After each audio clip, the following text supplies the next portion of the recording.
এই চারটি হচ্ছে ইসলামের দলিল। চারটি দলিলের মধ্যে প্রথম হচ্ছে কিতাবুল্লাহ, আল্লাহর কিতাব। দ্বিতীয় নাম্বার সুন্নাতে রাসূলুল্লাহ, রাসূল পাকের সুন্নাত। তৃতীয় নাম্বার ইজমায়ে উম্মাত। চতুর্থ নাম্বার হচ্ছে কিয়াস।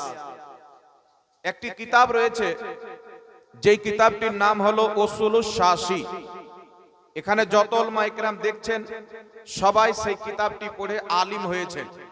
এই কিতাবের মধ্যে লেখা আছে ইসলামের দলিল হলো চারটি: কোরআন, হাদিস, ইজমা, কিয়াস। এখন কথা হচ্ছে, আল্লাহ তাবারাক ওয়া তাআলা বলেছেন এই পবিত্র কোরআনুল কারীমে এমন কোন জিনিস নাই যার জ্ঞান এই কোরআন পাকে নাই। বিজ্ঞানের জ্ঞান কোরআন পাকে আছেন, জিওগ্রাফির জ্ঞান কোরআন পাকে আছেন, ম্যাথমেটিকের জ্ঞান কোরআন পাকে আছেন। যত রকমের জ্ঞান, জমিনের ইলিম, আসমানের ইলিম, জগতের ইলিম এই পবিত্র কোরআন পাকে রয়েছেন। জান্নাতের জ্ঞান, জাহান্নামের জ্ঞান, হাসরের জ্ঞান, প্রত্যেকটা জিনিস এই কোরআনুল কারীমের মধ্যে রয়েছেন। তো প্রশ্ন হচ্ছে ব্রাদার ইসলাম, কোরআনুল কারীমে যখন প্রত্যেকটা জিনিসের জ্ঞান রয়েছেন, তো আমাদের জন্য কোরআনই যথেষ্ট হতো, হাদিসের কেন দরকার পড়লো? হাদিসের কেন প্রয়োজন পড়লো? তো পৃথিবীর মুসলমান এই পবিত্র কোরআনই আমাদেরকে হাদিস মানতে বাধ্য করেছে। আল্লাহ পাক পবিত্র কোরআন কারীমে যেখানে নিজের আদেশ মানতে বলেছেন, হুকুম মানতে বলেছেন, তারপরই রাসূলে পাকের নাম আল্লাহ উল্লেখ করে দিয়েছেন। পুরো কোরআন পাকে কোনো একটি জায়গাতে এই কথা নাই যে তোমরা শুধু আল্লাহর হুকুম মানো। বরং কোরআন পাকে কোথায় রয়েছে? আতিউল্লাহ ওয়া আতিউর রাসূল, তোমরা আল্লাহর আদেশ মানো, রাসূলের আদেশ মানো। তাড়াতাড়ি করুন, তোমরা আল্লাহর আদেশ মানো, রাসূলের আদেশ মানো। কোথাও রয়েছেন আল্লাহ পাক বলেছেন তোমরা আল্লাহর হুকুম মানো, রাসূলের হুকুম মানো। কোরআনুল কারীমে আল্লাহ তাবারাক ওয়া তাআলা নিজের হুকুম মানার পর রাসূলে পাকের হুকুমকে মানতে বলেছেন। এমন কি যে আল্লাহ পাক বলতেছেন, মাই ইউতিউর রাসূলা ফাকাদ আতা আল্লাহ, যেই ব্যক্তি আমার নবীর আদেশ মানলো সেই ব্যক্তি আল্লাহরই আদেশ মানলো। অর্থাৎ নবী পাকের আদেশ হচ্ছে আল্লাহরই আদেশ। তো কোরআন মানা মানে আল্লাহর আদেশকেই মানা, হাদিস মানা মানে আল্লাহর আদেশকে মানা। এই জন্য পৃথিবীর মুসলমান কোরআন পাককে মানতে হবে, তারপর হাদিসকেও মানতে হবে। কোরআন আমার আপনার জন্য যথেষ্ট হবে না। এই কোরআন একমাত্র আমার আপনার নবী সাল্লাল্লাহু আলাইহি ওয়াসাল্লামের জন্যই যথেষ্ট ছিলেন। প্রত্যেক মাসলা মাসাইল একমাত্র কোরআন পাকে আমার নবীর জন্য প্রকাশ্য করা হয়েছিলেন। বান্দা কোরআনের সবকিছু পাবে না, বান্দার জ্ঞান অতটুকু নাই যতটুকু জ্ঞান আমার আপনার নবীকে আল্লাহ পাক দিয়েছেন। তাই বান্দাকে হাদিস পড়তে হবে, হাদিসেও সমস্ত জিনিস পাবে না, তার জন্য ইজমা মানতে হবে, ইজমাতেও পাবে না, তার জন্য সেই ব্যক্তিকে কিয়াস মানতে হবে। যদি কিয়াস আর ইজমাকে বাদ দেওয়া হয় তাহলে কোরআনকে অস্বীকার করা হবে, হাদিসকে অস্বীকার করা হবে। আল্লাহ পাক পবিত্র কোরআন পাকে বলছেন, ব্রাদার ইসলাম এই কথা আপনাদের সম্মুখে এই জন্য উপস্থাপন করতেছি, বর্তমান সমাজে কিছু লোককে একটা ধারণা দেওয়া হচ্ছে যে কোরআন আর সহি হাদিস ছাড়া কিছুই মানা যাবে না। কিয়ামতের সকাল পর্যন্ত এমন কোন কোরআন পাকের আয়াত, এমন কোন হাদিস কেউ পেশ করতে পারে না যে কোরআন আর সহি হাদিস ছাড়া কিছুই মানা যাবে না। যে কোরআন আর সহি হাদিস ছাড়া কিছুই মানবে না সেই ব্যক্তিও মুসলমান হবে না, আর যেই ব্যক্তি কোরআন মানবে হাদিস মানবে না সেই ব্যক্তিও কিন্তু মুসলমান হবে না। ব্রাদার ইসলাম একটা ফিরকা বেরিয়েছে, যে ফিরকাটার নাম হলো আহলে কোরআন। তারা বলতে চাই যে কোরআন থাকতে আমরা হাদিস কেন মানবো? হাদিস তো মানুষ লিখেছে, এটা তো নবী পাক লেখেনি। এই হাদিস তো ইমাম বুখারী লিখেছেন, ইমাম মুসলিম লিখেছেন, ইমাম তিরমিজি লিখেছেন, আর কতগুণ রাবির মাধ্যমে এসেছে। তার মধ্যে আবার মিথ্যা বর্ণনাকারী, সহি বর্ণনাকারী। হাদিস মানতে গেলে অনেক ভেজাল রয়েছে, তাই আমরা হাদিস মানবো না, ডাইরেক্ট কোরআন পাককে মানবো। এখন আপনারা বলেন, বাবা যারা শুধু কোরআনকে মানে, আহলে কোরআন যার ফিরকার নাম দিয়েছেন, তারা কি আপনাকে বলবে এই কোরআন হচ্ছে আল্লাহর কালাম? এমন কোন জিনিস রয়েছে যেটা আমার আল্লাহ বলেনি? আল্লাহ তো সব বলে দিয়েছেন। তো সব যখন কোরআন পাকে আছে তো হাদিসের প্রয়োজন নাই, সুতরাং আমরা আহলে কোরআন হাদিস আমরা মানব না, বলে নাউজুবিল্লাহ। তাহলে সেই ব্যক্তি কি মুসলমান থাকবে বাবা? তো তারও কাছে তো যুক্তি আছে হাদিস অস্বীকার করার। যেমন ভাবে বর্তমান কোরআন এবং হাদিসের নাম নিয়ে ইজমাকে অস্বীকার করে, কিয়াসকে অস্বীকার করে, তেমনি ভাবে যুক্তি দিয়ে আহলে কোরআন হাদিসকে অস্বীকার করে। তো আহলে কোরআনও জাহান্নামে যাবে, আর যারা শুধু কোরআন হাদিস মান্যকারী বলে তারাও জাহান্নামে যাবে। জান্নাতে কারা যাবে? যারা কোরআনও মানবে, হাদিসও মানবে, ইজমা এবং কিয়াসও মানবে। জোরে বলো সুবহানাল্লাহ। একটি আয়াত আপনাকে শোনাতে চাই বাবা। আমরা আহলে সুন্নাত ওয়াল জামাত যুগ যুগ থেকে মুসলমান। ইমামে আজম আবু হানিফা রাহমাতুল্লাহ আলাইহির কেউ মাযহাবকে মানে, কেউ ইমাম শাফির মাযহাবকে মানে, কেউ ইমাম মালিকির মাযহাবকে মানে, কেউ ইমাম আহমদ বিন হাম্বলের মাযহাবকে মানে। বর্তমান জামানাতে কিছু লোকের আকীদা হচ্ছে, তারা মানুষকে বলতে চায় কোরআন হাদিস থাকতে মাযহাব কেন মানবো? একটু গুরুত্ব দিয়ে লক্ষ্য করে শুনেন মুসলমান, নিজের ঈমানকে বাঁচাতে হবে, আকীদাকে বাঁচাতে হবে। নতুন নতুন ফিরকা মার্কেটে এসেছেন। যদি আমরা ইতিহাসকে দেখতে যাই, 1847 এর পূর্বে আল্লাহ পাকের ইজ্জতের কসম খেয়ে বলি, জালালিয়াতের কসম খেয়ে বলি, 1847 এর পূর্বে এইগুলো ফিরকার জমিনে কোনো অস্তিত্ব ছিল না। তাদের কোনো মাদ্রাসা ছিল না, তাদের কোনো মসজিদ ছিল না। কারণ তাদেরকে ইংরেজরা তৈরি করেছে মুসলমানকে ভাগ করার জন্য, ইসলামকে দুর্বল করার জন্য। আর যেই দলটি আমার আপনার নবীর যুগ থেকে 1450 বছর থেকে ধারাবাহিকভাবে চলে এসেছেন, ওই দলটির নাম হচ্ছে আহলে সুন্নাত ওয়াল জামাত।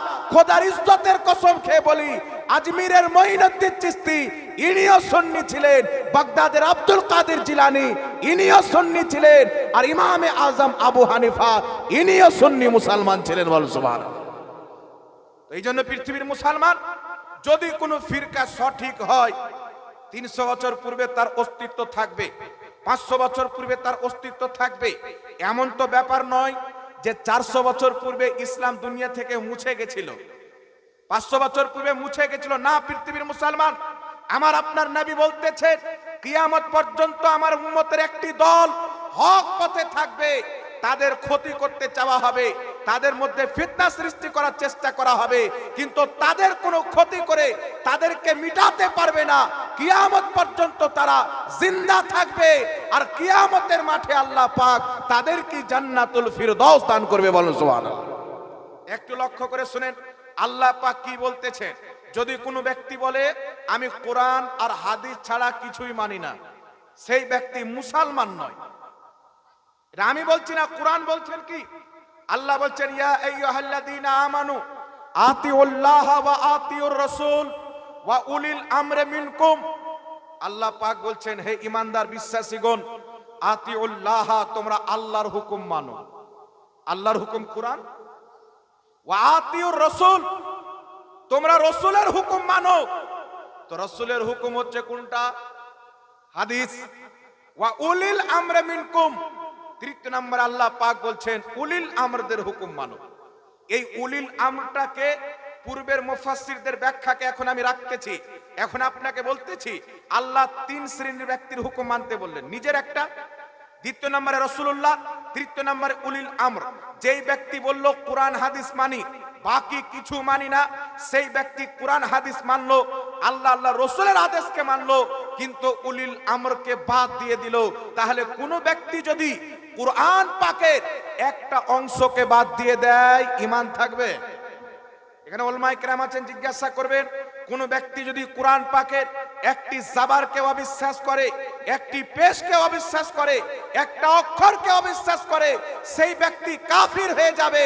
কোরআন পাকের প্রত্যেকটা অক্ষরের উপরে, প্রত্যেকটা জাবার এবং জেরের প্রতি ঈমান আনা প্রত্যেক মুসলমানের প্রতি আল্লাহ জরুরি করে দিয়েছেন। আল্লাহর হুকুম মানো, নবীর হুকুম মানো, কোরআন হাদিস। এবার আল্লাহ বলছেন উলিল আমরে মিনকুম। একটু আমার দিকে লক্ষ্য করে শুনেন পৃথিবীর মুসলমান, আগে কথাটা শুনেন কাদের কাদের হুকুম মানতে হবে, তারপর আপনাকে দলিলগুলো দিব, তো আপনার ব্রেনে ইনশাআল্লাহ পরিবেশ করবে। উলিল আমরে মিনকুম, উলিল আমরদের হুকুমকে মানো। এই উলিল আমরটাকে এদিক ওদিক তাকেন না ভাই, আমার দিকে। এই উলিল আমরটাকে উঠান কিতাব, কোন মৌলবীর তাফসির নয়, কোন মুফাসসিরের তাফসির নয়, কোন মুফতির তাফসির নয়, সাহাবী রাসূল নবী পাকের সাহাবী, আমার নবীর চাচাইতো ভাই হযরতে আব্দুল্লাহ ইবনে আব্বাস রাদিয়াল্লাহু তাআলা আনহু, জিনার ব্যাপারে আমার আপনার নবী দোয়া করেছিলেন, রব্বুল আলামিন তুমি আব্দুল্লাহ ইবনে আব্বাসকে কোরআন পাকের আলিম বানিয়ে দাও, কোরআন পাকের জ্ঞান দান করো। সেই সাহাবী কোরআন পাকের তাফসীর লিখেছেন, কিতাবটির নাম তাফসিরে ইবনে আব্বাস। এই কিতাবের মধ্যে সাইয়্যিদনা আব্দুল্লাহ ইবনে আব্বাস রাদিয়াল্লাহু তাআলা আনহু উলিল আমরে মিনকুমের ব্যাখ্যা করতে গিয়ে বলতেছেন, ক্বাল আল্লাহু তাআলা আযজা ওয়া জাল্লা, আল্লাহ পাকের বাণী কোরআন পাকে রয়েছেন, উলিল আমরে মিনকুম, উলিল আমরদের আদেশকে মানো। এর অর্থ কি? আব্দুল্লাহ ইবনে আব্বাস বলতেছেন, ইয়ানি উলামা ওয়াল ফুকাহা, অর্থাৎ মুজতাহিদ তবকার যারা আলিম তাদের হুকুমও তোমরা মানো, এটাই আল্লাহ পাক বলেছেন। যারা মুজতাহিদ তবকার আলিম, যারা হচ্ছে ফকিহ, তাদের হুকুমকেও তোমরা মানো। একই আয়াতের তাফসীর ইমাম হাকিম নিশাপুরী রাহমাতুল্লাহ আলাইহি নিজের লেখা হাদিসের কিতাব আল মুস্তাদরাক আলা সাহিহাইনের মধ্যে সহিহ সনদে হাদিস নিয়েছেন। নবী মুস্তাফার সাহাবী জাবির ইবনে আব্দুল্লাহ রাদিয়াল্লাহু তাআলা আনহু বলতেছেন, উলিল আমরে মিনকুম ইয়ানি উলামা ওয়াল ফুকাহা, আল্লাহ পাকের ফরমান উলিল আমরে মিনকুম অর্থাৎ হক্কানি ফকিহদের হুকুমকে তোমরা মানো। এই পৃথিবীর মুসলমান এখন মানুষ বলতে চায় কোন মুফতি কি বলেছেন, কোন ইমাম কি বলেছেন, কোন মুহাদ্দিস কি বলেছেন। আমরা এটা দেখতে চাই না, আমরা দেখতে চাই নবী কি বলেছেন, কোরআন কি বলেছেন। কিন্তু কোরআন পাক বলতেছেন, কোরআনকেও দেখো, হাদিসকেও দেখো, আর যারা বিজ্ঞ আলিম ছিলেন ফুকাহায়ে কেরাম তাদেরকেও মানো। তো যেই ব্যক্তি কোরআন হাদিস মানবে, ফুকাহাদেরকে মানবে না, সেই ব্যক্তির কোরআন অস্বীকার করা হলো, মানা হলো না। দুটা কথা তো মেনে নিল, আল্লাহর আদেশ মানো, নবীর আদেশ মানো, উলিল আমরকে বাদ দিয়ে দিল, হক্কানি ফকিহকে বাদ দিয়ে দিল। তাহলে সেই ব্যক্তি কোরআনের দুটো অংশকে নিয়ে একটা অংশকে বাদ দিয়ে দিল, তাহলে কোরআন পাককে মানা হলো? জোরে বলতে হবে। কোরআন তখনই মানা হবে, কোরআন পাক যাদেরকে মানতে বলেছেন আপনি যখন তাদেরকেও মানবেন, তখনই আল্লাহ পাকের কোরআন মানা। কোন ব্যক্তি বলছেন আমি কোরআন মানি, হাদিস মানি, কিন্তু কিয়ামত হবে মানি না, তাহলে কোরআন মানা হলো? কোরআন মানি, হাদিস মানি, নামাজকে ফরজ মানি না, কোরআন মানা হবে না।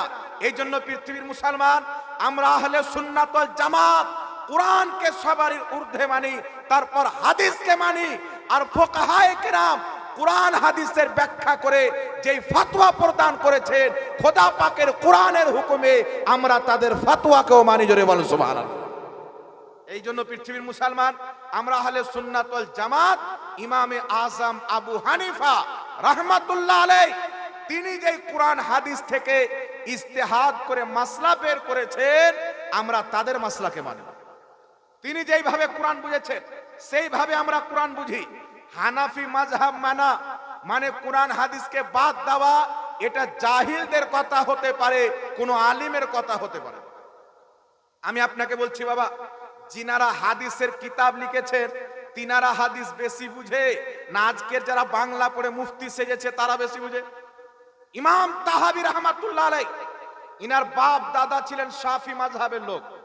আজ থেকে প্রায় কম বেশি 1250 বছর পূর্বে ইমাম তাহাবী রাহমাতুল্লাহ আলাইহি উনি যখন মায়ের পেটে ছিলেন, উনার মা ইন্তিকাল করেন। তো হানাফি মাযহাবের ফতোয়া হচ্ছে যদি কোনো মহিলার পেটে বাচ্চা জীবিত থাকে, মহিলাটি মারা যায়, বাচ্চা যদি জীবিত থাকে তাহলে তার পেট কেটে বাচ্চাটাকে বের করে বাঁচাতে হবে। আর শাফি মাযহাবের মাসলা হচ্ছে বাচ্চা সহ মাকে দাফন করে দিতে হবে। তো ইমাম তাহাবী রাহমাতুল্লাহ আলাইহি মায়ের পেটে আছেন, উনার মা ইন্তিকাল করেছেন, বাপ দাদা সব শাফি মাযহাবের ফলোকারী, তাহলে কি হবে বাবা? বাচ্চা সহ দাফন করতে হবে। কিন্তু ওই জায়গাতে হানাফি মাযহাবের প্রতি আমল করে পেট কেটে যেই বাচ্চাটাকে বের করা হলো, পরবর্তীতে সেই বাচ্চা এত জ্ঞান অর্জন করলেন, এত ইলম অর্জন করলেন, যুগের ইমাম তাহাবী হয়ে গেলেন। ওই ইমাম তাহাবী লক্ষ লক্ষ হাদিসকে মুখস্থ করে পৃথিবীর মানুষকে আকীদারও কিতাব দান করেছেন, হাদিসেরও কিতাব দান করেছেন। জোরে বল সুবহানাল্লাহ। মাদ্রাসায় কিতাব পড়ানো হয় তাহাবী শরীফ, হাদিসের কিতাব। মুশকিলুল আসার হাদিসের কিতাব, এইগুলি হাদিসের কিতাব কে লিখেছেন? ইমাম তাহাবি শরীফ লিখেছেন হাদিসের কিতাব। এই ইমাম তাহাবি রাহমাতুল্লাহ আলাইহি নিজেই হানাফি মাযহাব মান্যকারী ছিলেন। আমি আপনার বিবেককে প্রশ্ন করতে চাই বাবা, আপনার বিবেককে একটা কথা জিজ্ঞাসা করতে চাই। যখন আজ থেকে 1200-1300 বছর পূর্বে একজন মুহাদ্দিস, একজন ইমাম, লক্ষ লক্ষ হাদিসের হাফিজ, যিনি হাদিসের কিতাব লিখছেন, তিনি হানাফি মাযহাবকে মানছেন। আর তাদের লেখা কিতাব পড়ে কোন ব্যক্তি যদি বলে মাযহাব মানা যাবে না, তাহলে শয়তানটা কে হবে চিন্তা করেন। মুহাদ্দিসরা কোরআন হাদিস বুঝতেন না, আজকের বাংলা পড়া বুঝে নিয়েছেন। এই জন্য আপনাকে বলতে চাই, এই পৃথিবীর মুসলমান বড় বড় ইমাম তিরমিজি রাহমাতুল্লাহ আলাইহি, যিনি তিরমিজি শরীফ লিখেছেন, তিনি মাযহাব মান্যকারী ছিলেন। ইমাম আবু দাউদ, তিনি মাযহাব মান্যকারী ছিলেন। ইমাম তাহাবি মাযহাব মান্যকারী ছিলেন। হাজারো ইমামগণ যারা হাদিসের কিতাব লিখেছেন, তারা মাযহাব মেনেছেন। আর তাদের কিতাব পড়ার পর বর্তমান যুগের লোক বলতেছেন মাযহাব মানা যাবে না। আর মাযহাব তারাও মানে, মাযহাব আমরাও মানি, মাযহাব মুহাদ্দিসরাও মেনেছে। মুহাদ্দিসরা আমরা আবু হানিফার মাযহাবকে মানে, আর তারা বর্তমানে মুরুখদের মাযহাবকে মানে, জাহিলদের মাযহাবকে মানে। যারা স্টেজের ময়দানে ঠিকভাবে একটা হাদিস পড়তে পারে না, নাম্বার দিয়ে গুজারা করে, এত নাম্বার হাদিসে আছে, এত নাম্বার হাদিসে আছে। এই জন্য আপনাকে বলতে চাই, পৃথিবীর মুসলমান ইমাম আজম আবু হানিফার ব্যাপারে ইমাম যাহাবী রাহমাতুল্লাহ আলাইহি সিয়ার ও আলামিন নুবালাতে লিখতেছেন, কোন ব্যক্তি যদি আবু হানিফার বিপক্ষে কথা বলে, তিনি লিখতেছেন ওই ব্যক্তি জাহিল হবে, পড়াশোনা ব্যক্তি হবে না।